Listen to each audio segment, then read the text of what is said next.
Like, how will you feel if an unfortunate situation happened? We are not praying for it. That you were kidnapped from the church. They kidnapped the whole church members. And for over 100 days, 100 days is more than 3 months. The government did not ask for you. The government did not go for your rescue. Nobody's talking about you. How will you feel? Anyway, that is the destiny of these people you are seeing on the screen. It has passed 100 days. They are in the captivity of the jihadists who stormed their place on Easter Sunday, April 15. The kidnappers were, they were shouting that they don't need church again. They stormed Ariko village. Ariko village is in Kachia local government area. They killed several people. Even the number of people they killed have not been accounted up to today because so many of them are in the bush. They are in captivity. So they don't even know how many of them that were killed. And so many of them, as I said, including children, including even little children. And this thing happened in 3 churches. And up to now, these people have not been rescued. For 100 days, the rain has been upon them. The rain will come and soak their clothes. The sun will come and dry their clothes, and so on and so forth. Up to today, nobody's asking about them. If you ask questions, if you talk about these things, they call you enemy of Nigeria. Well, if because of all these things that will make people to call me an enemy of Nigeria, I would gladly accept it. I will gladly accept it, raising my head high. Like, look at, is this life? If you as a citizen, you are kidnapped when you were serving your God, because some persons don't need Christianity in Nigeria. And after 100 days, the government did not find you. You should know that you don't have government, number one. Number two, it speaks that government is not against what the terrorists are doing. No, how? How could it be?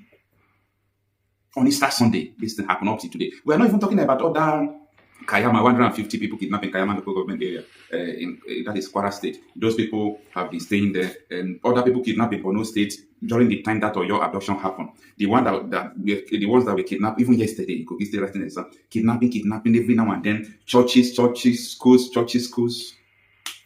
If you talk, they will call you that, oh, you don't like Nigeria, you don't do this. Who like nonsense?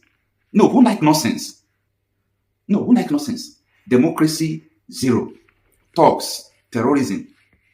That is all politics is all about in Nigeria. Using talks, using this, using that, doing all sort of things, killing people, doing rituals for politics. And you said you have prosperity in view. Then the leaders of terrorists in government and people who form the terrorists are going free everywhere, going to televisions. You said you have prosperity in view. You are delusional. You are delusional. If someone has been raising an alarm about these people that were kidnapped, by now they could have released them.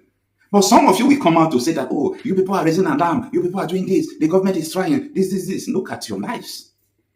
Look at their lives. So, there is a time and season for everything.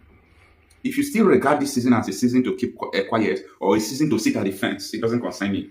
I am an old man. I shouldn't put mouth in all this. And let me just say, you are doing yourself. You are not doing anyone. This is not the season to keep quiet at all. This is not the season to keep quiet. So many people have been kidnapped. They forget them totally. They died in the bush. Terrorists killed them. Like, they forget them totally. You called it a country. When the primary responsibility of the government is to protect lives and property of the people. Look at the Oyo case. They are using Oyo case to surround everywhere. Tinubu tried. 1 over 100 is a total failure. And I ask again, where are the terrorists that they said they arrested about this Oyo State adoption? I have ever put so many questions to you that if you can answer those questions, you will understand Nigeria. And one of the questions is that, why is it that the leader, the founder, and the sponsor, the chief sponsor of Boko Haram, who was a former governor, is working free today, campaigning for Tinubu? Why? If you can answer that question, you will understand Nigeria. Number two, why is it that the whole people who confess that they imported terrorists into Nigeria to remove Jonathan, why are they in Asolok, in Senate, in government houses? Why are they free? If you can answer that question, you will understand Nigeria. The third one I always ask you is, who made the call? Terrorists were coming to kidnap school children, and a top officer from Abuja made the call. A top political figure made the call, telling soldiers to leave, to allow terrorists to kidnap the school children. The soldiers confessed and said, oh, the call came from above. They said we should leave. Up to today, fear did not even let either NSA or Christopher Musa, the Minister of Defense. Nobody have the cause to bring up who made the call. I am trying to make you to understand Nigeria. We are beating around the bush. All these terrorists, what do they actually want? What do they want? What is their mission? I've said it countless times. I'm just trying to avoid repetition of things. But I know that I have new subscribers every day, and they needed to hear this.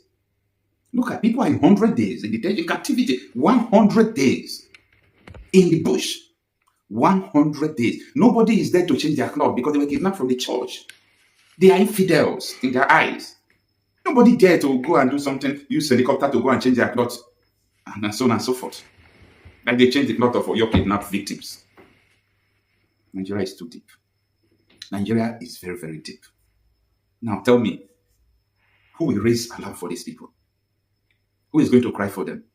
People kidnapping Bono, who is going to cry for them? People kidnapping Kogi, who is going to cry for them? People kidnapping Kwara, who is going to cry for them? Who is going to shout for them? All these conferences you people are doing, you people don't know what you are doing. Go and read history. You should know what is going on. This war is fierce like never before. This war going on in Nigeria is fierce like never before. It is dangerous as never before. But what do I know? It is what I believe. It is what I'm just trying to convince myself that is what Nigerians want. Because if that is not what you want, tell me why you will be campaigning, doing election stuffs with people you know that they want terrorizing you. Tell me why you'll be supporting terrorists. Just tell me why. Like sometimes if I'm asking questions, I used to reason, what is wrong with me? I will start asking myself back questions, what is wrong with me? Am I the only one thinking in this way that a Boko Haram sponsor, someone who created Boko Haram, even appoint Boko Haram commissioner, he's still working free today after he leave the office, and he's still campaigning for Tinubu? Like, I would think that there is something wrong with me because I don't know when I'm the only one thinking like this.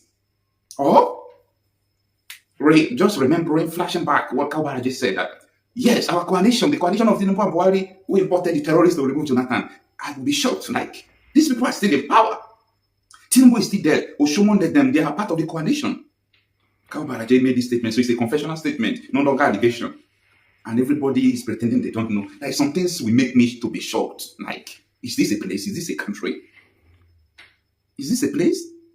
There are some things that is better to be left unsaid. Like, you just forget about it, because no matter what you say, at the end, the masses, some of them, not all of them, will still join the government to even find you and kill you. The masses, some of them will still join the government to find you and kill you.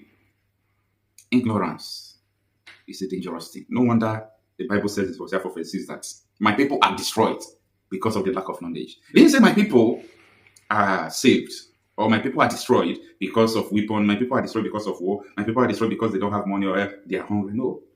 My people are destroyed because of the lack of knowledge, because of the lack of understanding. And that is what is killing us. And there is nothing more. In the week that was, I don't know when the young man gave the interview that has provoked a debate. He tagged it, he identified what he called the Olodo uprising. In the week that was, at least that was when I saw it for the first time. And I laughed.